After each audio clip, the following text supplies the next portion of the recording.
Welcome all. How are you doing? I am C.Truth, host of Thermal Soundwaves and Indie Review, and today we're doing a very special coverage of CONCH International Film Festival that's happening in Queens this year out in Forest Hills. Make sure you join us. For more information, go to CONCHLIFF.com. And for those who don't know, CONCH celebrates the creative voices of indie and student film directors and writers of the Caribbean diaspora who inspire social change and just inspire in general. Right now, today, I have joining me someone who is, I'm just going to call her a creator, a straight up creator, because she does a lot of different things. So I don't want to limit her abilities. All right. She is very talented, very skilled, and a great person in general. We have the pleasure of welcoming with us Jael Joseph. How are you? I am good. Thank you very much, C.Truth. Thank you for having me. And Yes, thank you indeed. to CONCH International Film Festival for hosting Absolutely. this year. Mhm. Absolutely. Yes. So let's dive into a little bit about yourself. You are from the island of Dominica. Yes? Dominica. Dominica. Mhm. Okay. So it's a Dom, another de, right? So it's Dominica. So I was born and raised in Dominica, and I moved up to Canada when I was a teenager. All right. So Mhm. how was that transition for you? And what part of Canada was it? Toronto. So Toronto. so I yeah. So how was that transition from, island living to Toronto, which is big city living, strong winters? How was that for you? I can't say it wasn't too much of a major transition because like every year my family would always visit. If it was in the States, New York, it would have been Montreal, Toronto. So it was pretty easy, kind of getting used to being in a big city. The winters though were a bit much, at first, but then I got used to it, and since then, I mean, it's part of what we do, right? If you live in Toronto, and funny enough, though, I know New Yorkers say that it's colder in Toronto, but the weather is pretty much the same. I feel not. I feel Americans don't know how to handle snow like Canadians. So Well, we that's we that's don't buckle true. under snow. We don't buckle under snow. We're pushing through. Where are the plows? Work continues. Nothing stops. And I think that's the only difference. But in terms of cold, I feel like it's the same cold. It's slightly colder in Toronto. A It's smidge. slightly. A Yeah. smidge. But we won't get into all of that. But um, as someone who's I'm a New Yorker from Brooklyn, and I've been to Toronto many times, to Canada many times. So yeah, I can say that. But anyway, getting back to yourself, when did you want to get into the entertainment field and to doing things in the creative sense? Was that something you were always on the path to, or did you take a detour and just find it one day? Um, I will say I was always an entertainer. Our home was very much filled with entertainment. My father was involved in a lot of things. My mom was involved in a lot of things at church. My dad involved in a lot of things in the community. So we always had like a lot of people around us. I was always very talkative, always want to get into somebody's conversation, always participating in activities and stuff and in debates and in plays and all of that. So I always had that growing up. When I moved to Canada, it became kind of different because then, you when you grow up in the Caribbean, it's always that you have to end up a doctor or a lawyer or a teacher or an engineer. You got to be some in the minds of Caribbean people. That's what makes you somebody, right? So moving to Canada and being open and exposed to so many different things, it allowed me to kind of tap into things that I wanted to do and not necessarily things that I had to do. So I did medical aesthetics. So I did massage therapy. Like I did the works, right? I did makeup artistry and just tapped into that side of things. And it was later on, I think I was probably about 27, when my mom got ill. I realized, that I really loved radio and I really loved um, being on air and being in the entertainment industry. And that's when things really kicked off for me. I went back to Dominica, worked on a radio station for some time. And when Hurricane Maria happened, I came back to Canada and here I am. You know? Right. Absolutely. Yeah. Definitely doing it. Um, so you're a personality, an influencer, a filmmaker, so many different things. Are you in the film aspect of things now, or are you still doing all of these other things at the same time? I do everything. I dabble in everything. I get bored. I'm an Aquarian. So I get bored very, Right. very quickly and Well, easily. Aquarius is communication, so that's Right, all of right. that. So I gotta stay in tune with everything. So I do a bit of events, I do MCing, I do podcast producing, I still do my, of course, I still do a lot of filming, I do communications work, I do marketing, I do social influencer. Like I'm on entire bouillon. Right, absolutely. But I take it all of those skills though come into great advantage when you're trying to do projects of your own.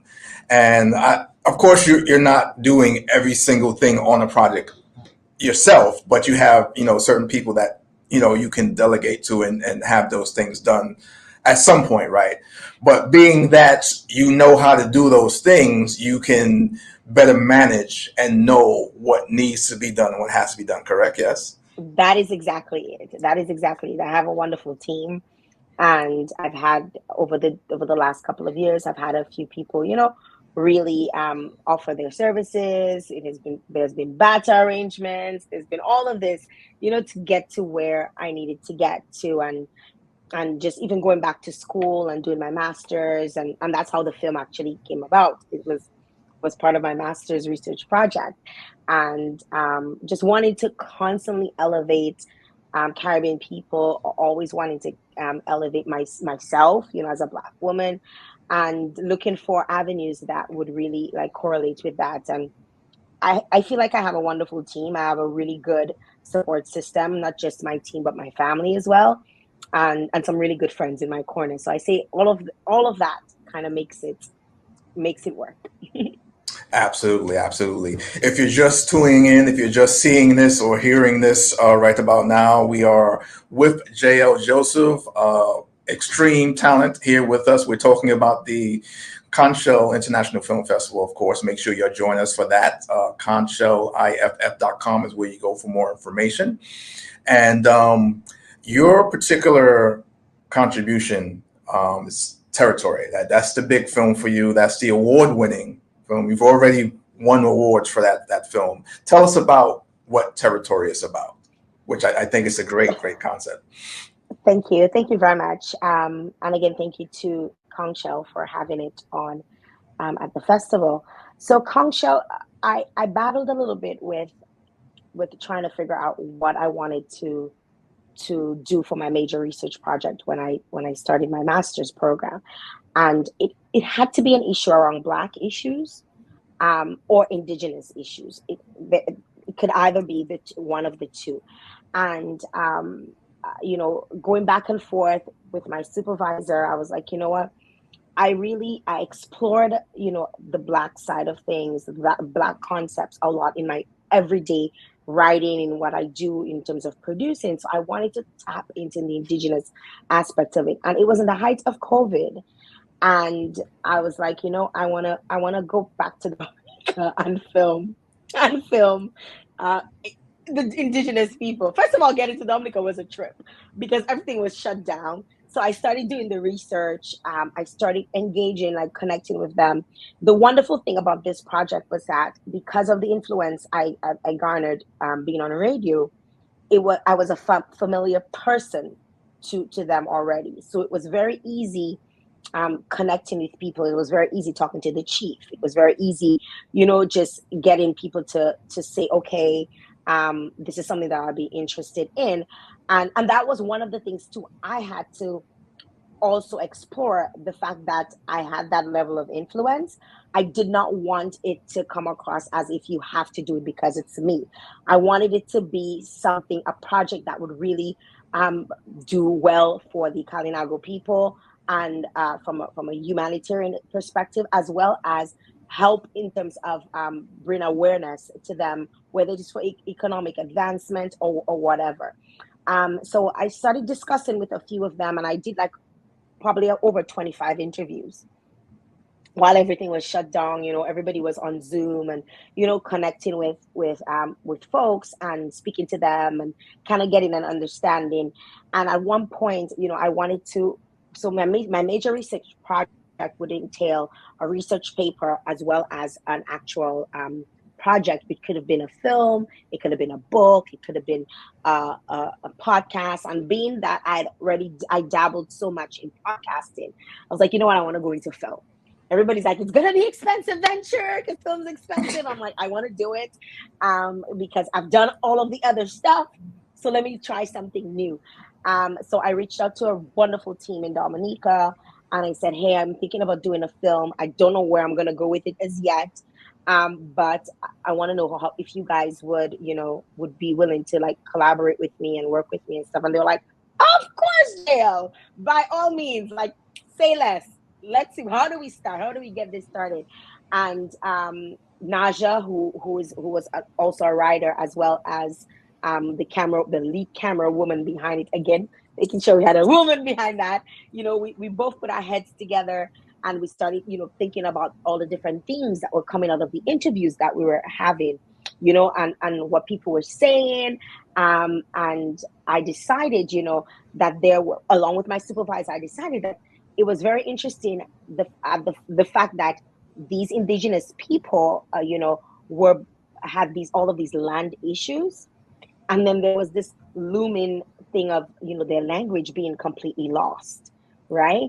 And I was like, I wonder if these connect, so I started researching other indigenous groups around the world, like in New Zealand, even in Canada, just to kind of see what commonalities were there between language and land. And I found, so I was like, oh, that's what I'm gonna tackle. I'm gonna go with that. But I wanted the whoever I selected to be the characters. I wanted them to tell their authentic story. I wanted them to feel, like they were sharing with folks exactly what it means to be an indigenous person in Dominica, as well as all of the different issues, as well as celebrate everything else that happens within their community. And we focus mostly on the economic and political struggles that they go through as indigenous people. Like, at the time, they were having internet issues, they were having water shortages, which is something that happens a lot in indigenous communities, where they're kind of they're placed on reserves, and as a result, they're unable to actually have access to things that we everyday people have access, every other people have access to.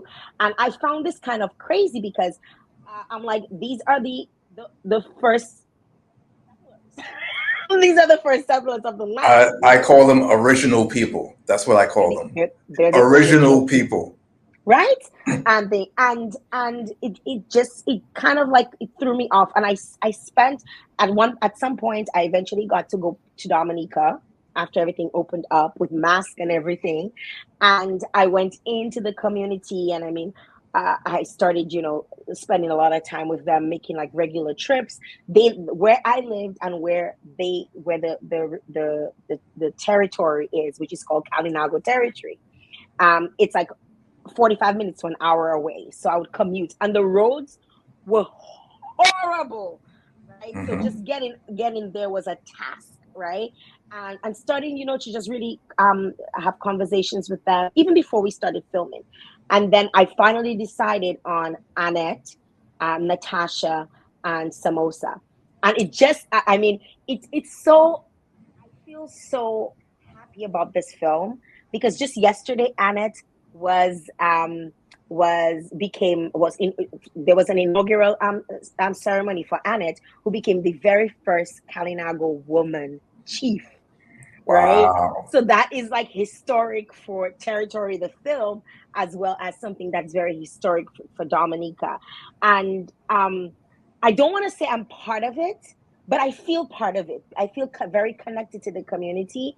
I feel like my great grandmother was Kalinago, and I started exploring, that a lot more, her struggles, how she got from where they live to where, eventually moving to where we're from, in Dominica, and just understanding the different issues that they have so many issues going on in their community, but a huge part about it is how they're accepted by the rest of the population, how Dominica sees them, and all of the different themes that came out of that, and Territory emerged. Wow, beautiful. Well, we're looking forward to seeing Territory and what's happening with the original people of Dominica and what's going on with their struggles and things. And it listening to some of the things that you're talking about, it is familiar and it is similar to all the original people all around the world, to how people are trying to cut them off from society as a whole when they were the ones who were part of the birth of society. Exactly. And a lot of the things that even a lot of the practices that we have, even how we govern ourselves, like America's entire government system was based after indigenous governance, Right, right? So right. even just looking at that and their agricultural practices and all of these things, I think like if we tapped more into their strengths, we will be a better people, both where the climate is concerned, Hmm. where food security is concerned, governance Right, is concerned, empowerment is concerned. Like there's so many right. things that they Yes, practice, spirituality, I right. can name it's a plethora of Right, things. right, right. Definitely, absolutely, absolutely. And I was reading this book called Palo Alto, which is about the section in California, Palo Alto, where all the big tech, huge companies came out of. But that book takes a exploration into the original people in that area and what happened to them and what they would do and how they actually used the land and moved around the land according to what was happening. And so very, very, very interesting and great book on that aspect and that note. And a lot of what you're talking about, the same thing happens to them and so forth. But anyway, come on out, visit with us, hang out with us. The CONCH International Film Festival going down this year, live and in person, Forest Hills, Queens, New York City. All right, you will see people like Jael Joseph there. You can mingle with her, network with her, find out how you could become maybe part of her projects and what she's doing, because she does so many things. She may need somebody to become a part of the team. You may have some talents that she can use. So you never know. This is what networking is all about, right? So definitely Definitely. come on out and see that. And really quick, tell people where they could find out more about what you're doing and your social medias and stuff. Well, I can be found on jaeljoseph.com. So if you'd like to connect with me directly, I just relaunched my website, which is blackislandgirl.com. Um, and I share lots of stories and articles on people, be it in different forms of media. But if you want to connect with me, these are the two ways. I'm on Facebook. I'm very heavy on Facebook. I do appear on social media, especially Facebook, quite often. You might probably catch me on there at least every day. So I have amassed a huge following there, and I you can find me on Instagram, Jael Joseph. I'm on TikTok, Jael Joseph. I'm on LinkedIn, Jael Joseph. I'm everywhere. Yes, yes, absolutely. No question, no question. Thank you very much for joining us. We do appreciate you taking time out and looking forward to seeing you at the festival. Thank you very much for having me, and thank you very much again to CONCH International Film Festival for hosting my film this year. And I look forward to seeing you guys soon. Take care. Absolutely, absolutely. Yes, yes, indeed. And folks, that's it for what we're doing right now with this segment, but we have more to come. So stay tuned and check out conchiff.com for more information. See you soon.